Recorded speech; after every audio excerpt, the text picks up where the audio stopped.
जय रास्ता सा गुजर बोगे पगली रास्ता छेक ली है।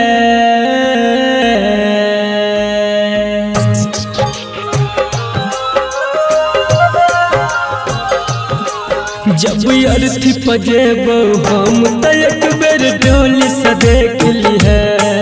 जब अर्थी पजेबो हम त एक बेर डोली से देख ली है। जय रास्ता सा गुजर बोगे पगली रास्ता सा गुजर बोगे पगली उ रास्ता छेक ली है। जब अर्थी पजेबो हम त एक बेर डोली से देख ली है। जब अर्थी पजेबो हम त एक बेर डोली से देख ली है।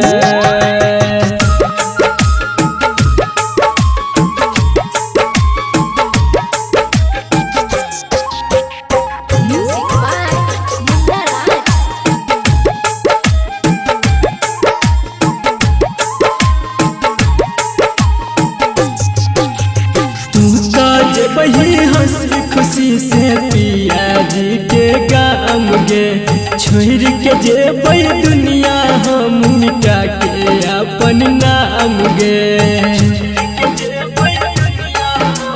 हाँ गे तू तो जेबही हंसी खुशी से पिया जी के गाम गे छोड़ के जेबै दुनिया हम मिटा के अपन नाम गे।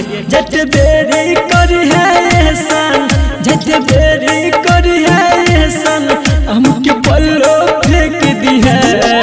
जब अर्थी पजेबो हम त एक बेर डोली से देख ली है।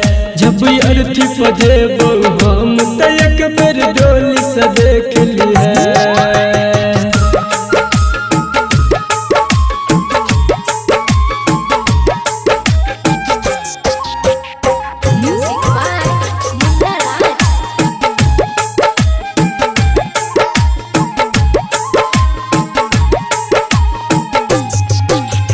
जी भर के देख ले सूरत फिर देख नहीं पैबे गे।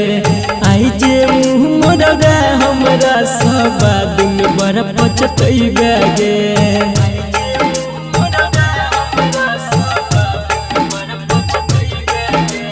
जी भर के देख ले सूरत फिर देख नहीं पैबे गे।